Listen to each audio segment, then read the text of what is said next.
नमस्कारम, Saras yoga and fitness में स्वागत है आप सभी का।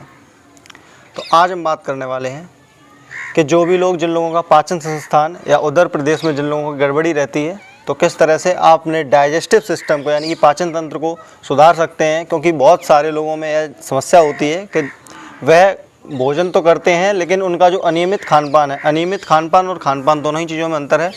खानपान में आप प्राकृतिक भोजन यानी कि मोटा अनाज और जो भी फल सब्जियां हैं आप उनको लेते हैं, या फिर आप जंक फूड जो मैदे से तैयार किया हुआ भोजन होता है आप वो लेते हैं। तो ये तो खानपान में आ गया। और अनियमित खानपान की अगर हम बात करें तो आप घर के खाने के साथ साथ में बाहर का खाना खाते हैं या नहीं, उसके अलावा आपका जो भोजन करने का समय है वो निश्चित नहीं है। तो इस वजह से भी आपको गैस संबंधी समस्याएं हो सकती हैं। और अधिकतर लोगों में यह भी देखा जाता है कि गैस बनती है तो कुछ लोगों को तो इतना बन जाती है कि वो उनके मस्तिष्क तक यानी कि उनके माइंड पर गैस चढ़ जाती है, जिस वजह से उनको माइग्रेन जैसी समस्याएं लॉन्ग टर्म में जाके होने लगती हैं। स्टार्टिंग में तो सिर्फ उन्हें सरदर्द के जैसा ही दर्द लगता है। तो उन लोगों के लिए तो यह जो आसन है वो रामबाण सिद्ध होगा, जिन लोगों को गैस की वजह से सिरदर्द की समस्या हो जाती है। और वैसे भी अगर आप स्वस्थ हैं और आप चाहते हैं कि आप हमेशा ही स्वस्थ बने रहें और कभी भी आपको जो है गैस संबंधी समस्याएं ना हो, तो उसके लिए आपको यह आसन करना बहुत ज़रूरी है, जिसे हम कहते हैं योग की भाषा में वज्रासन। तो वज्रासन के बारे में विस्तृत चर्चा करते हैं। तो सबसे पहले तो कर लेते हैं सावधानी की बात। इसमें कोई विशेष तरह की सावधानी की जरूरत नहीं है। जिन लोगों को भी अत्यधिक घुटनों में दर्द हो तो वो लोग इसे सिर्फ ना करें, अन्यथा सभी लोग इसे कर सकते हैं। जिन लोगों को गैस के साथ साथ बवासीर, बाहरनी ऐसी समस्याएं भी हैं तो वह लोग भी इससे पूर्णतः लाभ ले सकते हैं। समय सीमा जो इसकी है तो वो 10 से 15 मिनट है। जो कम से कम है तो आप इसे 5 मिनट करें और अधिकतम इसे 15 मिनट तक करें।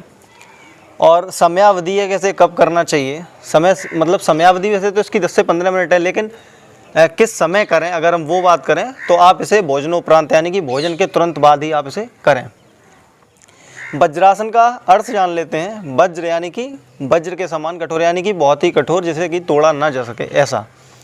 तो वज्रासन करने से जो लोग भले ही आप वृद्धावस्था को प्राप्त हो जाएं लेकिन फिर भी आपके शरीर में जान रहेगी और जो आप अपने कार्य करते हैं दैनिक जीवन में वो सभी सुचारू ढंग से कर पाएंगे। तो वज्रासन कैसे करना है चलिए वो देखते हैं। तो वज्रासन करने के लिए महर्षि घेरंड के अनुसार घेरंड संहिता में जो उन्होंने विधि बताई है तो वो कुछ इस प्रकार है। जंगाभ्यम वज्रव्रत कृत्वा गुदपार्श्वे दपा भवौ वज्रासनम भवेदेतत् योगिनाम सिद्धिदायकम। अर्थात दोनों जंघाओं को वज्र के समान कठोर करके दोनों पैरों को गुदा के दोनों ओर लगाने से वज्रासन सिद्ध होता है। और योगिनाम सिद्धिदायकम अर्थात कि इससे योगियों को सिद्धि प्राप्त होती है, लेकिन ऐसा लंबे समय में जाके होता है, तुरंत ही नहीं। इससे तो आप सिर्फ जो अपनी दैनिक जीवन में समस्याएं जो गैस संबंधी विकार हैं उससे आप निजात पा सकते हैं। वो योगियों का विषय एक अलग है, उसके लिए बहुत एक्सट्रीम लेवल जाना पड़ता है, लेकिन यहाँ पे सिर्फ हम बेसिक लेवल की बात करेंगे। तो विधि हमने जान ली, अब थोड़ा प्रैक्टिकल देख लेते हैं। ये तो थ्योरेटिकल बात हो गई। तो प्रैक्टिकल में आपको कुछ इस तरह से बैठना है। दोनों पैर जो हैं वो आपके दोनों पैरों को आप ऐसे सामने से मिलाएंगे, जंघाओं को मिलाना है आपको। साइड से दिखाते हैं। इस तरह से आपने जंघाओं को मिलाया और पीछे जो पंजे हैं वो आपके इस तरह से नहीं रहने चाहिए, खुले रहने चाहिए। यहाँ पे आप बैठेंगे और जब पंजे आप जो खोलेंगे तो वो कुछ इस तरह से यानी कि एड़ियाँ बाहर की तरफ जाएंगी और नितंब अंदर की तरफ। इस तरह से बैठना है, दोनों पंजे आगे से मिले रहेंगे। उसके बाद में आप अपने दोनों हाथ चाहें तो ऐसे रख सकते हैं और मेरुदंड जो आपका स्पाइन जो है आपकी वो या ना तो ऐसी होनी चाहिए और ना ही ऐसे होनी चाहिए। इस तरह से एकदम सीधा करके बैठेंगे।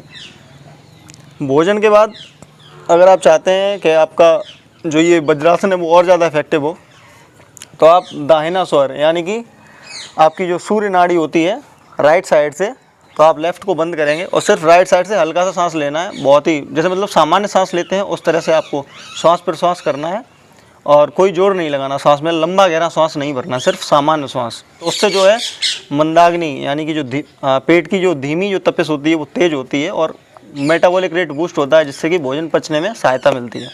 तो इस तरह से आप 5 मिनट से लेकर 15 मिनट तक बैठ सकते हैं। तो बात करें इससे होने वाले लाभ के बारे में तो विशेषतः इसका यही लाभ है कि भोजन को पचाने में सहायक है। और जिन लोगों को गैस बनती है तो उनके लिए तो सिरदर्द की मोस्टली जिन लोगों को समस्या होती है उनके लिए तो ये रामबाण होने वाला है। और इसके साथ ही बवासीर व हार्निया संबंधी जो रोगी अगर वह ऐसे करते हैं तो वह भी इससे बहुत लाभ प्राप्त करते हैं। तो आशा करते हैं कि आपको यह जानकारी पसंद आई होगी। तो मिलते हैं नेक्स्ट वीडियो में किसी नए विषय के साथ में। तब तक के लिए धन्यवाद। जय हिंद, जय भारत।